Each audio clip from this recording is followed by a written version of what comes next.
Hello students, welcome back to my channel. तो हम solve कर रहे थे एच.सी. वर्मा चैप्टर 9 के क्वेश्चंस और हमने काफ़ी सारे कॉन्सेप्ट्स देख लिए थे। और जो students JEE mains and advance की तैयारी कर रहे हैं उनके लिए ये वीडियोस बहुत ही हेल्पफुल काम आने वाली है। तो वीडियो के एंड तक बने रहें और पूरा वीडियो देखें ज़रूर। तो हमने क्वेश्चन नंबर लेट्स सी कहाँ तक सॉल्व कर लिया था। आई गेस काफ़ी सारे क्वेश्चंस कर लिए हमने। क्वेश्चन 52 तक कर लिया था और आज स्टार्ट करते हैं क्वेश्चन 53 के साथ। तो देखते हैं क्वेश्चन 53 क्या कह रहा है। क्वेश्चन 53 कह रहा है, consider a gravity free hall in which N experimenter of mass 50 kg is resting on a 5 kg pillow.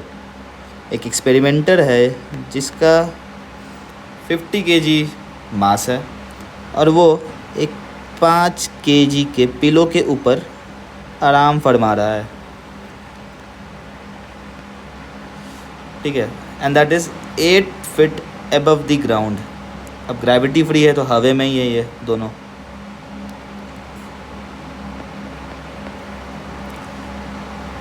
देखिए आगे क्या, he pushes the pillow down so that it's starts falling with a speed of 8 feet per second. यानी कि नीचे की ओर 8 feet per second से इसको फेंका है तो रिकॉइल आएगा मेरे एक्सपेरिमेंटर के ऊपर कुछ v वेलोसिटी मान लिया। And pillow makes an elastic collision with the floor. यानी कि फ्लोर के साथ इसने एक इलास्टिक कोलिजन किया और फिर वापस से ऊपर की ओर एक्सपेरिमेंटर तक पहुंच गया। तो पूछा है पूरा टाइम कितना लगा इस पूरे प्रोसेस में। तो देखिए सबसे पहले तो हम एक्सपेरिमेंटर का वेलोसिटी निकाल लेते हैं। यानी कि 50 into V should be equal to 5 into 8। तो यहाँ से v will be equal to 0.8 feet per second. 8 feet per second. और देखिए जस्ट इसके 1 सेकेंड बाद एक एक्स्ट्रा पेज ऐड कर लेते हैं। ये पिलो को ग्राउंड तक पहुंचने में कितना टाइम लगेगा? 8 फीट का दूरी है और ये 8 फीट पर सेकेंड से ट्रैवल कर रहा है, तो 1 सेकेंड में ये 8 फीट कवर अप कर लेगा। तो आफ्टर 1 सेकेंड, 1 सेकेंड के बाद मेरा पिलो यहाँ तक पहुँच गया और कोलाइड करके इलास्टिक कोलिजन है तो पिलो का वेलोसिटी फिर से 8 फीट पर सेकेंड होगा इलास्टिक कोलिजन के केस में। और ऊपर में जो मेरा एक्सपेरिमेंटर था 1 सेकेंड में उसने भी कुछ डिस्टेंस ट्रैवल किया होगा। ये 0.8 फीट पर सेकेंड से चल रहा था, मतलब कि इसने डिस्टेंस कवर किया होगा 1 सेकेंड में 0.8 फीट और पिलो ने ट्रैवल किया है 8 फीट, ठीक है। तो अब एक्सपेरिमेंटर के फ्रेम से देखते हैं। फ्रॉम एक्सपेरिमेंटर्स फ्रेम, यानी एक्सपेरिमेंटर कैसा देख रहा होगा वेलोसिटी। सिंपल रिलेटिव वेलोसिटी का कॉन्सेप्ट लगाएंगे। अगर आपको नहीं मालूम ये रिलेटिव वेलोसिटी का कॉन्सेप्ट कैसे लगाते हैं तो आप मेरे काइनेमेटिक्स वाला जो प्लेलिस्ट है उसके आप क्वेश्चंस देखो, उसमें मैंने समझाया हुआ है पूरा अच्छे से कैसे इसको लगाया जाता है और उस पर बहुत सारे क्वेश्चंस भी किए हैं। तो देखिए, तो velocity of pillow with respect to experimenter क्या होगा? 8 तो एब्सोल्यूट वेलोसिटी है, माइनस कर देंगे इसमें हम एक्सपेरिमेंटर का velocity, that is 7.2 feet per second. अब ये 7.2 फीट हमको कवर अप करना है कितने स्पीड से? डिस्टेंस कितना है? डिस्टेंस जो है पिलो और एक्सपेरिमेंटर के बीच का, that is 8.8 feets. What is time? Time is distance upon speed. तो ये आ जाएगा 8.8 अपॉन 7.2 सेकेंड्स, और इसको अब जब सॉल्व करोगे तो this will B 1.22 seconds.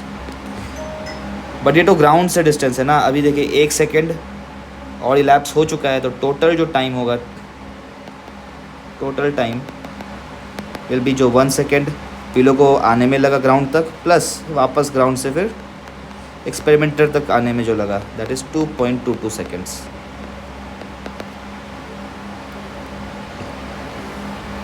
Next question number 54। तो क्वेश्चन 54 में एक डायग्राम भी है शायद से, हाँ एक डायग्राम है। कुछ ऐसा डायग्राम दिया है,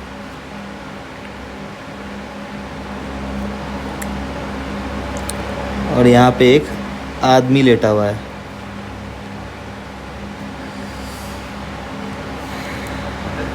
और यहाँ एक ब्लॉक है ए, और यहाँ पे एक ब्लॉक है B, and this height is h, this height is also h। तो मैं उसे पूछा है, क्वेश्चन पढ़ते हैं। The block B has a mass of 2m lying at rest and block A has a mass of m is pushed along the track with some speed। यानी कि A को कुछ एक स्पीड से पुश किया है, मान लिया v स्पीड से, या फिर va मान लेते हैं इसे हम। और कॉलिजन तो फिर क्या होगा, ये नीचे जाएगा जाएगा जाएगा, उसके बाद फिर B के साथ कोलाइड करेगा, और फिर B कॉलिजन के बाद B के पास कुछ एक वेलोसिटी होगा, ये ऊपर जाएगा। और तो पूछा है कि B कोलाइड करने के बाद मतलब A को मिनिमम कितना वेलोसिटी दे कि B कोलाइड करके जस्ट ये ऊपर तक पहुंच जाए, सच दैट ये आदमी फिर उठ जाए, आदमी नींद से जाग जाए। तो चलिए देखते हैं।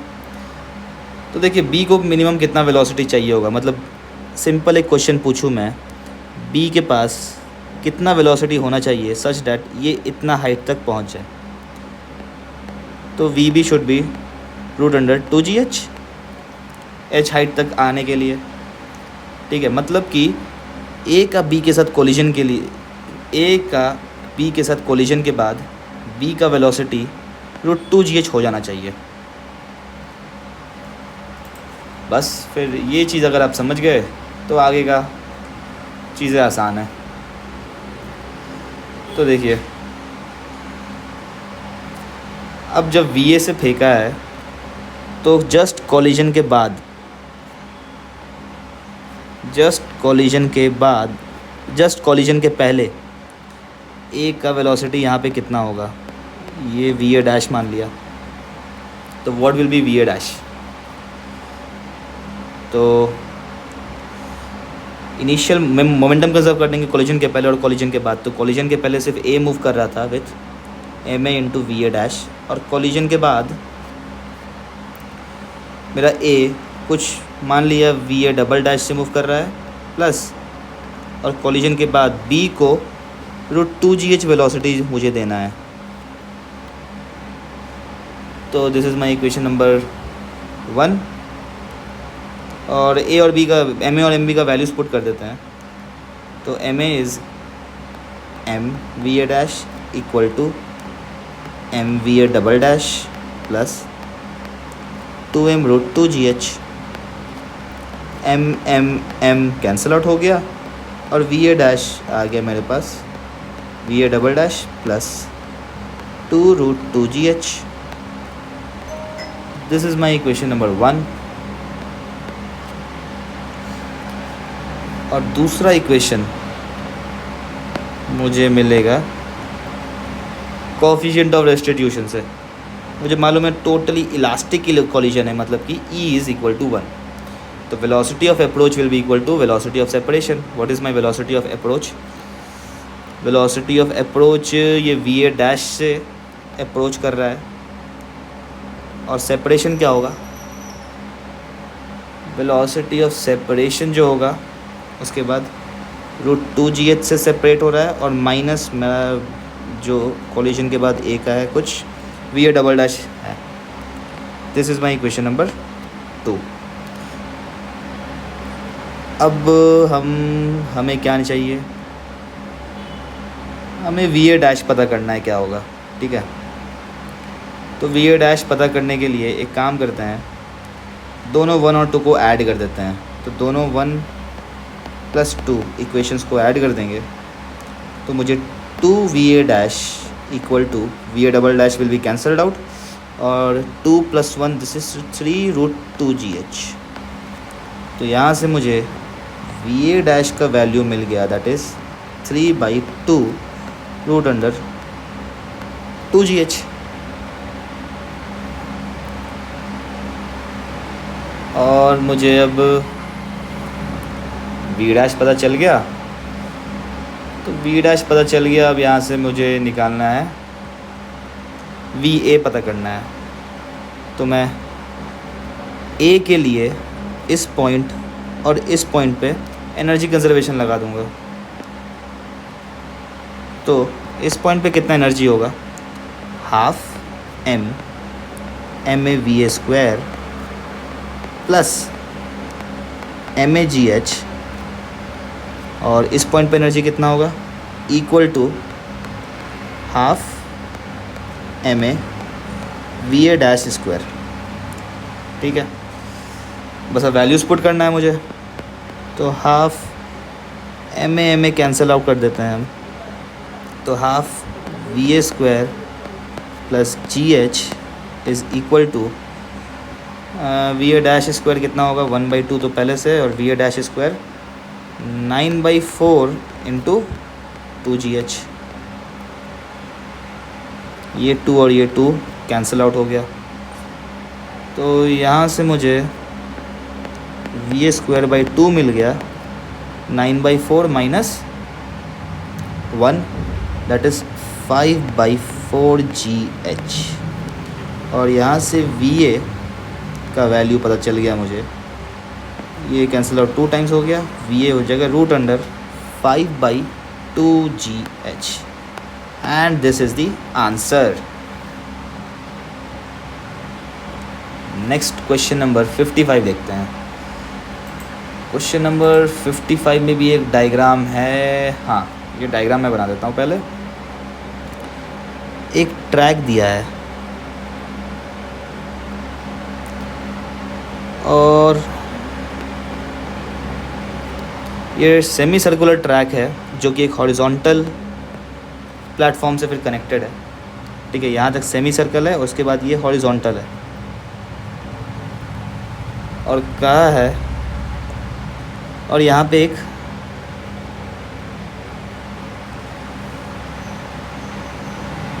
एक मास है जिसका m, और एक बुलेट इसको हिट करेगा जिसका मास हम mb मान लेते हैं। ठीक है, हाँ, क्वेश्चन पढ़ते हैं। A bullet of mass 10 grams यानी कि mb 10 grams is moving horizontally at a speed of 10 metres per second, यानी कि vb वेलोसिटी मुझे दे दिया है बुलेट का 50√7 metres per second. Strikes the block of mass 490 gram, m is 490 grams, kept on frictionless track. The bullet remains inside the block and the system proceeds towards the semicircular track of radius 0.2 meters. Where will the block strike the horizontal part after leaving the semicircular track? ठीक है, तो पूछा है ये block, ये bullet गया, bullet फिर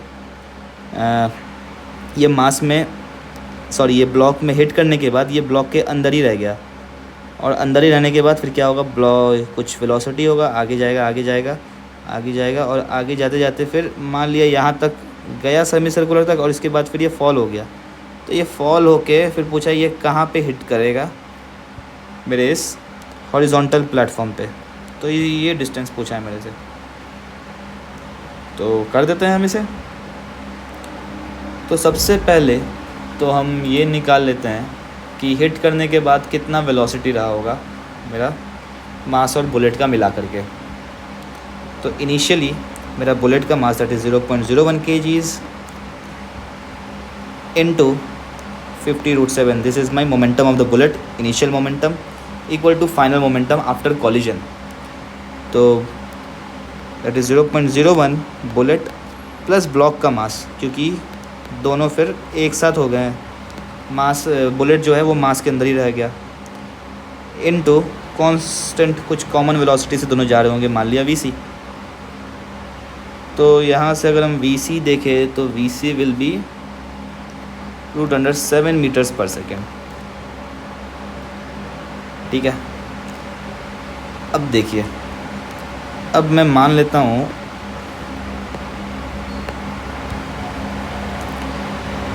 कि ये जो सेमी सर्कुलर प्लेटफॉर्म था, कुछ यहाँ तक मेरा ब्लॉक आया, इस टाइम पे इसका कुछ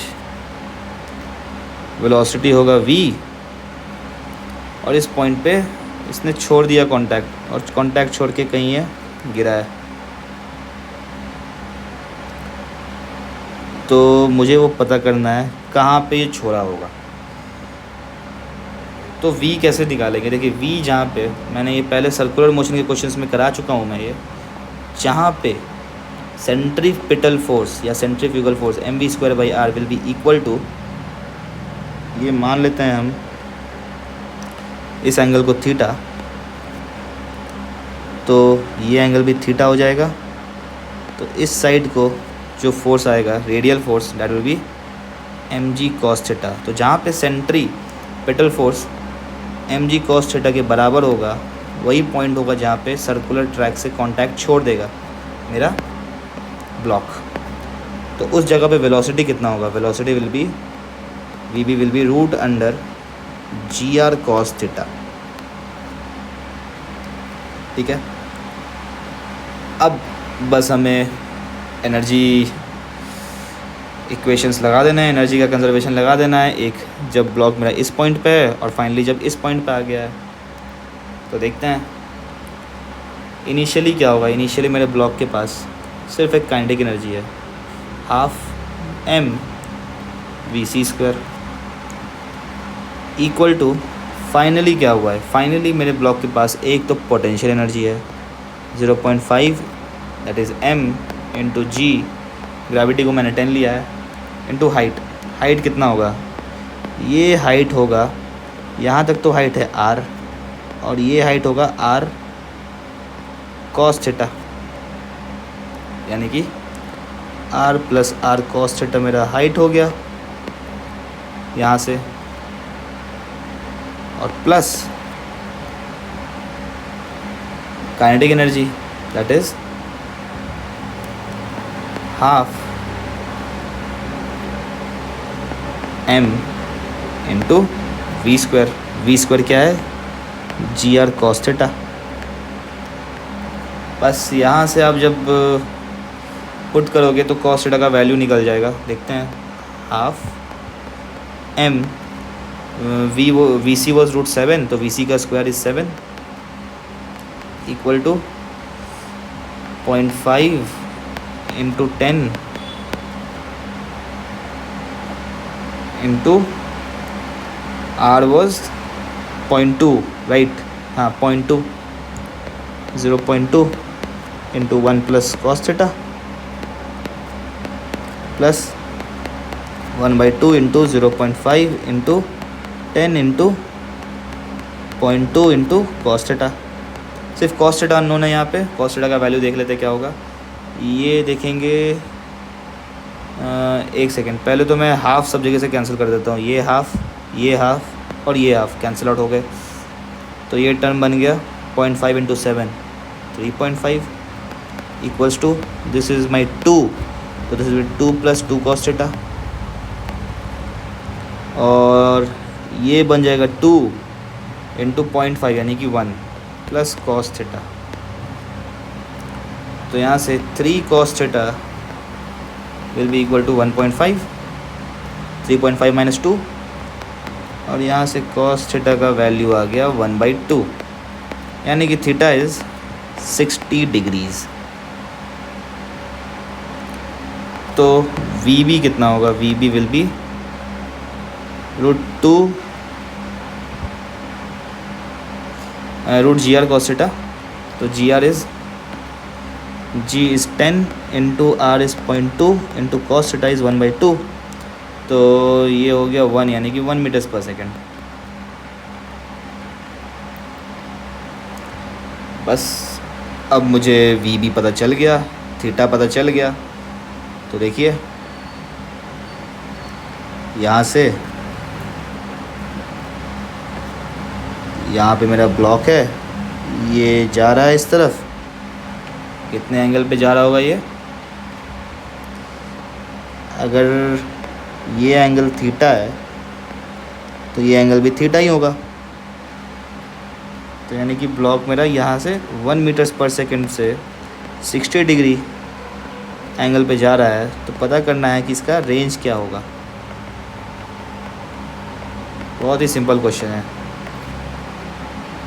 आगे का पार्ट बहुत इजी है, यहाँ तक आपने अगर समझ लिया तो सबसे पहले तो हम टाइम पता कर लेते हैं, टाइम ऑफ फ्लाइट। तो S Y equals to U Y T plus half A Y T square. इस फॉर्मूला का यूज़ करके हम टाइम ऑफ फ्लाइट पता कर लेंगे। तो what should be my S Y? अगर जब मेरा ग्राउंड पे मुझे पता करना है कि ये ग्राउंड पे कितने टाइम पे आ जाएगा, तो एस वाई शुड बी ये total height is R plus R cos theta. और एक चीज़ और ध्यान रखिएगा, ये total height should be negative, क्योंकि ये नेगेटिव डायरेक्शन में मेरा हाइट ले रहा हूँ मैं, डाउनवर्ड को मैं नेगेटिव मान रहा हूँ। Equal to U Y, what will be U Y? V B sine theta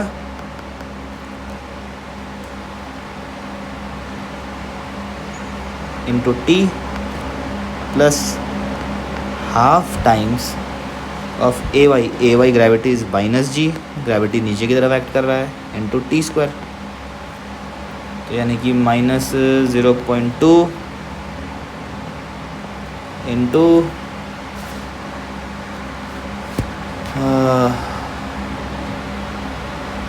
minus 0.2 into 1 plus cos theta.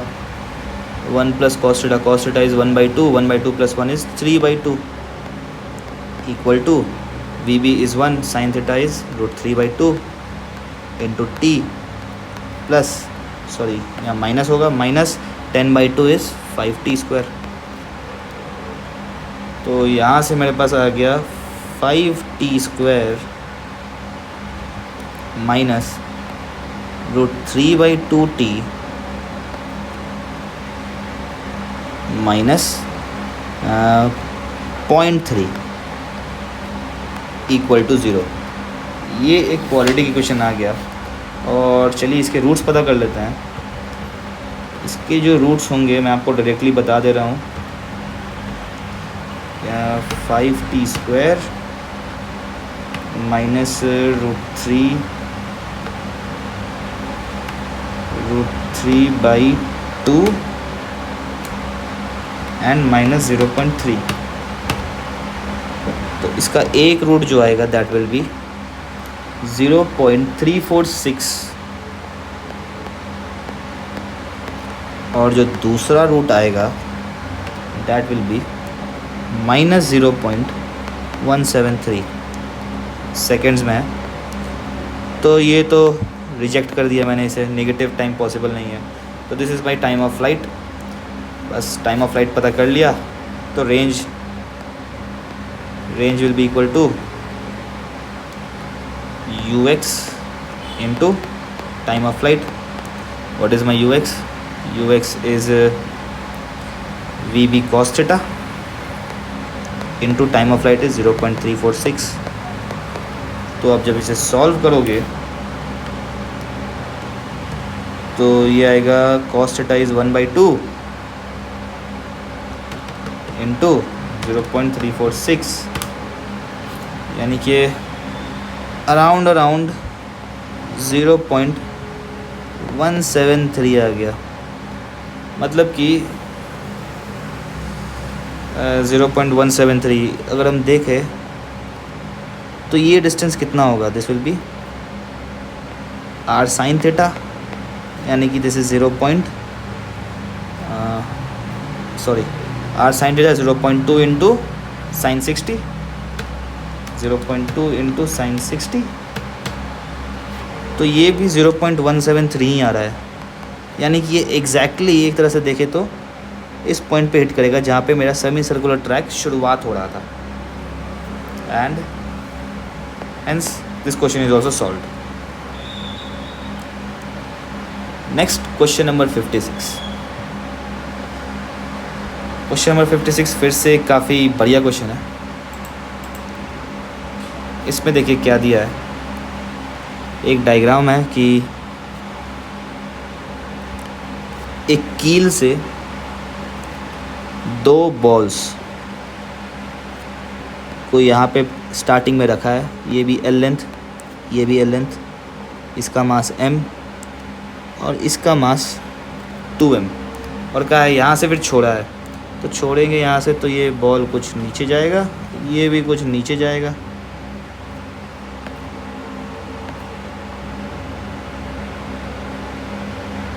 ठीक है, दोनों बॉल्स जब नीचे जाएंगे फिर उसके बाद क्या होगा, the other ends of the strings are fixed at O, यानी कि O ये पॉइंट है, यहाँ पे फिक्स किया हुआ है। The strings are kept in same horizontal line, system is release from rest, यानी कि ये सेम हॉरिजॉन्टली रखा गया है सिस्टम को और इसको रेस्ट से छोड़े हैं। फिर the collision between the balls is elastic, elastic collision का केस है। तो find the velocities of the ball just after their collision. देखिए कॉलिजन के बाद का मुझे दोनों बॉल्स का वेलोसिटी पता करना है। तो सबसे पहले आप मुझे कॉलिजन के पहले का वेलोसिटी बता दो, जस्ट कॉलिजन के पहले जब ये यहाँ पे आया होगा तो कितना रहा होगा। अब L हाइट से नीचे आ रहा है तो √2gl और इसका भी √2gl। सिंपल, ये चीज़ हमने बहुत बार देख चुका है। और मान लिया कॉलिजन के बाद एक एक्स्ट्रा पेज, अब लास्ट की सारी क्वेश्चंस बहुत देख रहे हैं आप, देख रहे होगे आप लंबे लंबे हो रहे हैं, तो हमें एक्स्ट्रा पेजेस की सहायता लेनी पड़ रही है, बट इट्स फाइन। अगर आप शुरुआत से वीडियोस मेरी देख रहे होंगे तो आप देख रहे होंगे कैसे मोमेंटम के साथ क्वेश्चंस हम सॉल्व कर रहे हैं और आपको काफ़ी कुछ सीखने को भी मिला होगा। देखिए कॉलिजन के बाद मान लिया मेरा m का जो वेलोसिटी डेट इज़ v1 और 2m का वेलोसिटी इज़ v2। ठीक है, तो सबसे पहले तो हम कंजर्वेशन ऑफ मोमेंटम लगा देते हैं। इनिशियली यहाँ पे मेरा मोमेंटम कितना था, p initial, this was m times √2gl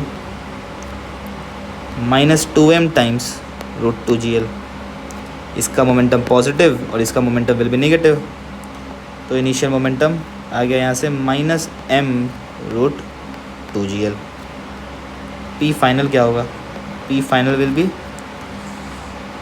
-mv1, ये लेफ़्ट की ओर जा रहा है तो ये नेगेटिव और ये पॉजिटिव, प्लस 2mv2। अब दोनों को इक्वेट कर देंगे हम, तो यानी कि p इनिशियल और p फाइनल को बराबर कर दिया तो -m√2gl should be equal to -mv1 plus 2mv2। यहाँ से m will be cancelled out और एक इक्वेशन मिल गया मुझे 2v2 माइनस v1, या फिर माइनस साइन को हम हटा देते हैं, माइनस साइन को अगर हम दोनों तरफ ये ले लेंगे तो ये v1 minus 2v2 will be equal to √2gl। This is my first equation. दूसरा इक्वेशन कैसे मिलेगा मुझे, कोएफिशिएंट ऑफ रेस्टिट्यूशन से, दैट इज़ इलास्टिक कॉलिजन दिया है, यानी कि कोएफिशिएंट ऑफ रेस्टिट्यूशन इज़ 1। तो v सेपरेशन और v अप्रोच दोनों बराबर हो जाएंगे। तो what is my v separation, यहाँ देख रहे हैं ये सेपरेट किस रेट से सेपरेट हो रहा है, v1 प्लस v2 से। v1 plus v2 equal to v approach, ये अप्रोच किस से कर रहे हैं, √2gl प्लस √2gl, यानी कि 2√2gl से अप्रोच कर रहे हैं। ये आ गया इक्वेशन 2। अब हम इक्वेशन 1 और 2 से देखें तो कैसे मिलेगा मुझे v1 और v2। चलिए मैं इक्वेशन 2 से इक्वेशन 1 को माइनस कर दूं तो V1 और V1 कैंसिल आउट हो जाएंगे, V2 माइनस माइनस 2V2 यानी कि 3V2 will be equal to 2√GL minus √GL यानी कि √2GL।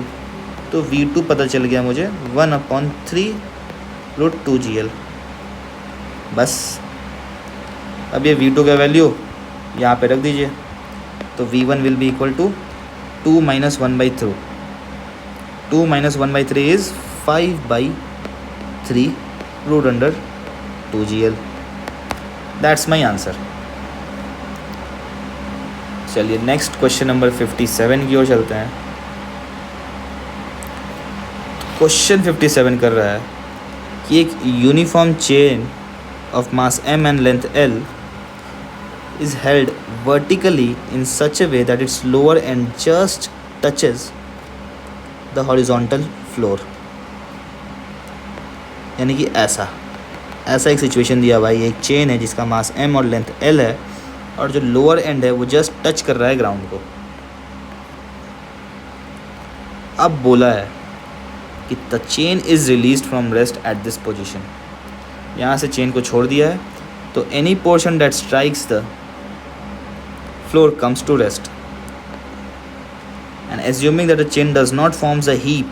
हीप मतलब कि चेन जो है एक के ऊपर एक, मतलब हीप नहीं फॉर्म कर रहा है। ऐसा नहीं हो रहा है कि चेन गिर रहा है तो ऐसे ऐसे ऐसे ऐसे ऐसे ऐसे नहीं गिर रहा है, ठीक है। चेन पूरी फ्लोर पे गिर रहा है, तो मान लिया कुछ ऐसे गिर रहा है, ठीक है। तो calculate the force on it on the floor when x length has reached the floor. तो मान लिया जब ये एक्स लेंथ ऑफ चेन ज़मीन तक पहुंच गया, तो उस टाइम पे ये चेन ग्राउंड पे कितना फोर्स एग्जर्ट कर रहा होगा। तो ठीक है, तो देखिए इस जो लोअर पोर्शन होगा सबसे, उसका कुछ v वेलोसिटी से वो इस इंस्टेंट पे गिर रहा होगा। What will B this v? तो ये वाला पॉइंट कितना हाइट से नीचे आया है, x हाइट से नीचे आया होगा, तो this v should be equal to √2gx। तो ये जो छोटा सा पार्ट है इसका अगर हम मोमेंटम लिखे, p will be equal to mass, that is small dm into v. What will be dm? dm will be equal to linear mass density, that is m by l into linear length dx। तो यहाँ से momentum should be equal to m by l dx जो कि dm है into v। v is √2gx, ठीक है। और इसको थोड़ा सा रीअरेंज कर ले तो m by l √2gx into dx। अब बोला है कि टकराने के बाद ये जो पॉइंट है ये रेस्ट पे आ गया है, यानी कि चेंज इन मोमेंटम जो हुआ है, that is what is the change in momentum? Change in momentum हुआ है, final momentum is 0 minus initial momentum was m by l √2gx into dx, ठीक है। और यहाँ से मुझे dp पता चल गया, तो अब मुझे पता है कि इम्पल्स मोमेंटम थ्योरम से force is dp by dt। तो यानी कि minus m by l √2gx into dx by dt। और ये dx by dt क्या है? This is velocity, this is velocity. तो यहाँ से force will be equal to minus m by l √2gx into velocity will be again √2gx। तो force मुझे यहाँ से मिल गया क्या? -2mgx by l। देखिए अब लीनियर मोमेंटम का चेंज से मुझे फोर्स, ये वो फोर्स पता चल रहा है जो मेरे पार्टिकल पे लग रहा है, यानी कि इस पॉइंट पे ही फोर्स लग रहा है। और मुझे पता करना है force exerted by it on the floor, floor पे पता करना है। तो what will be that force? तो force on the floor will be equal to, इसका नेगेटिव ले लीजिए, इक्वल एंड अपोजिट होता है न्यूटन्स थर्ड लॉ, यानी कि 2 फोर्स ऑन फ्लोर,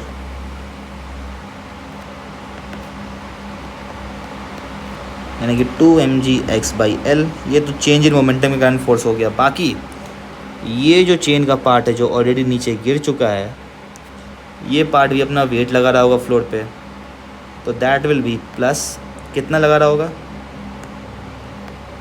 इसका जो मास होगा m/L इंटू एक्स जो नीचे गिर चुका है, इंटू जी ग्रेविटी, यानी कि mg, ये भी mgx/L ही है।